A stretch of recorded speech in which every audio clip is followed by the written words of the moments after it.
Beyond Number 7, November 1951. Underwater Mystery. A misty form materialized from the black depths.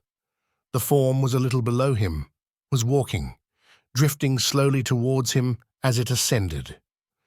It maddened him to realize that this figure could rise, while he himself was compelled to descend.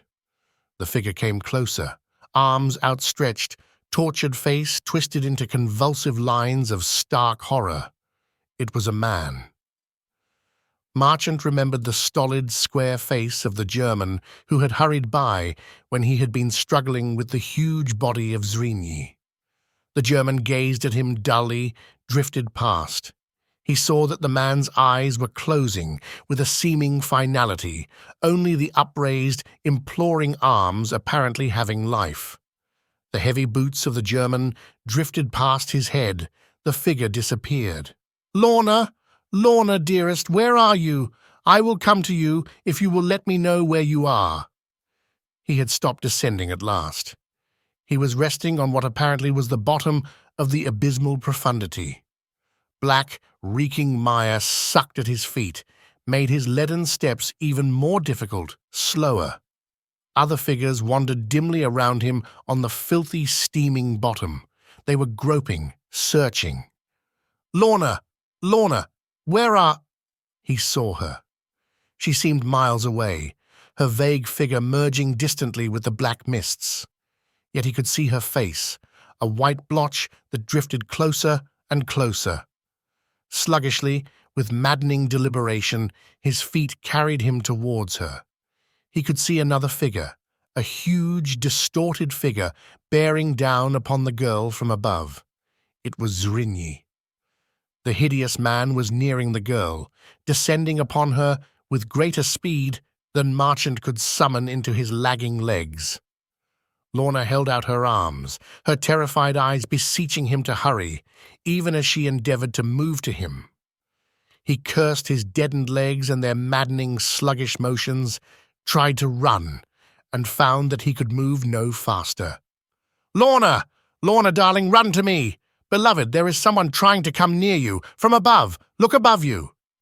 As though she were unaware that Marchant was shouting to her, warning her, Lorna called to him, "John, dear, come to me, please. Hurry, John, he is coming."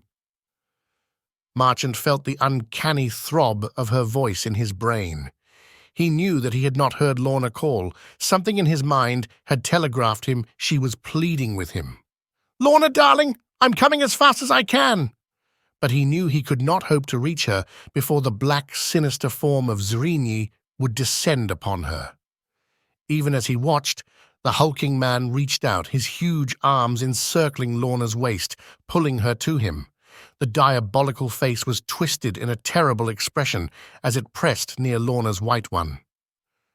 The girl and the clutching monster were locked for a moment, struggling with lethargic, sluggish movements. Lorna succeeded in pulling away from his grasp. Zrínyi reached out, caught her again. Zrínyi's paws locked their fingers convulsively in a death grip about her slender little throat. The fingers tightened. Lorna's head was forced back, a horrible expression of pain and fear etching across her white face. The huge devil kept on choking. A black mist of futile rage swam before Marchant's blurred eyes, a dull roaring of his own brain pounding in his ears. If only he could make his leaden legs move faster. It was too late now. Lorna lay limply on the sucking mire of the bottom. The fiend was bending over her, staring at her. The black mist clouded Marchant's vision again. Rage and frustration clamped as a vice about him. The mist cleared, and he saw the ghastly form of the monster coming toward him, the face black and demoniacal with a bitter rage. His fingers were extended, clutching towards Marchant. Marchant moved as fast as he could to meet him, horror and revenge stirring his half-mad brain. Lorna, where was she? He gazed about as he moved. Shapes, grotesque and horrible, still drifted aimlessly about him, above him. But Lorna had gone. She had disappeared. A moment ago, or was it a century? She had been on her knees, then on her back, her white throat in the grasp of the ghoulish Zrinyi. Now she had been spirited away, was nowhere. Had Zrinyi killed her, and she in death dissolved into nothing? A murderous fury consumed Marchant as he suddenly closed with the horrible spectre of Zrinyi. This man had killed Lorna, had brutally throttled her white, delicate throat. At first his rage lent him strength, and he seemed to overpower the malicious, inhuman thing with which he was fighting.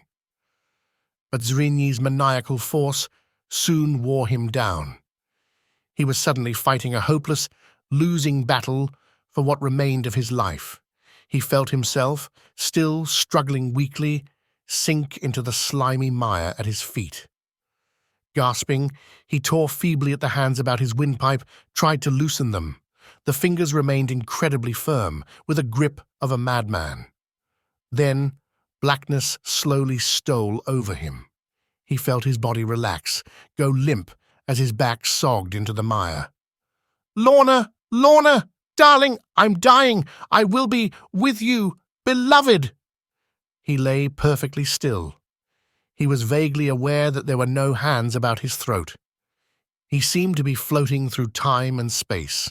He was ascending. Far above, he could see the glimmer of light. It appeared a little stronger.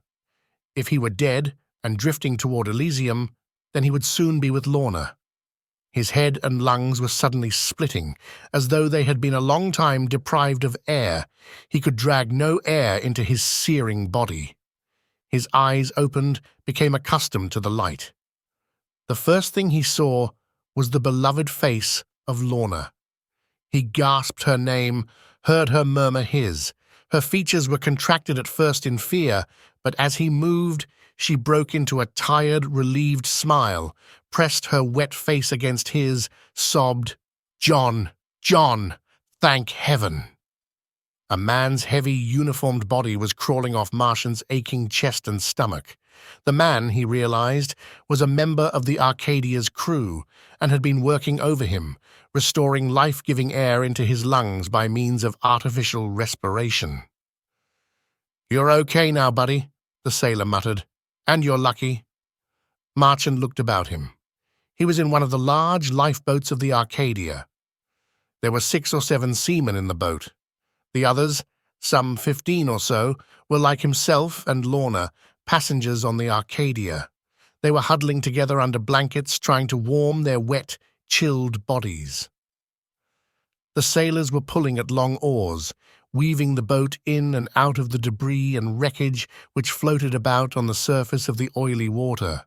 From time to time the boat stopped, and the crew fished exhausted human beings out of the water. One of the bodies floated near, arms fluttering slightly. Marchant saw, when the crew had helped the man into the boat, that it was the stolid-faced German, half drowned, gasping hoarsely as he sucked air into his bursting lungs. Marchant turned to Lorna, pressed her cold cheek against his, kissed her. "Thank heaven you're all right," he breathed. He could see no sign of the Arcadia, the huge passenger liner upon which he and Lorna had been returning from a tour of Europe. Nothing but an oily, turbulent surface remained where the ship had been. He saw distantly the skyline of New York's Lower Manhattan. There were the buildings he had been so glad to see again. They were almost within sight of the harbor. He saw tugboats and fireboats steaming toward them, their sirens blasting. "The Arcadia sank?" he asked in a low voice. Lorna nodded. "Yes. One of the engine rooms caught on fire. The boilers burst, blowing holes through the bottom of the ship. She went down almost at once. Only a few of us were saved." Marchant remembered the ominous trembling of the polished salon deck. It should have warned him that something was wrong. Then the terrific heat, coming through the bulkheads and a ventilator, he had ignored that also, until too late. The explosion. That had been one of the boilers going. The flash of fire and the sharp blow on his head when he had been hurled against the suddenly slanting deck rail. It all came back to him now, vividly, rapidly. He had been unconscious, must have been, had sunk probably to the bottom of the river along with some of the other passengers. Lorna had gone down too, had risen to the surface before him, after struggling with— He started as he gazed upon Lorna's throat. The soft white flesh was horribly inflamed. There were ugly, livid welts, finger marks. "Lorna!" he rasped. "That man! Zrinyi! That inhuman beast who talked about doomsday just before we went down! Your throat? Who was he?" The sailor who had worked over him said, "Yeah, buddy, your girlfriend asked about him too. That guy was a nut. We've taken him across before. Some kind of foreigner who went around preaching about how the day of judgment's always coming. He just happened to be spouting it to you when the boilers busted and tore us apart. He went down too. But her throat? The marks?" "Yeah," the sailor said. "Your own neck's scratched up some too. That guy was drowning. A drowning man who can't swim will grab anything he can get his hands on. First clothes, then neck strangling. When he grabbed your neck and the young lady's, it practically yanked you both out, I guess. When you lay still, you sank, and when you sank, you wasn't no more help to the drowning guy. He let go. He got on to somebody else, and they both come up eventually. If you twist your head, you can see what happened to that nut." Marchant looked at the body floating near the boat. It was the body of Zrinyi. The ghastly, leering face was purple and bloated in death. Marchant turned his head away, a little sick. He held both Lorna's small hands tightly in his. The sailor looked grimly at March and said, "Your girlfriend and I thought you was never coming up. It must have taken you 90 seconds. Marchant looked into Lorna's eyes, drew her closer to him. "No," he said slowly. "It took 90 years.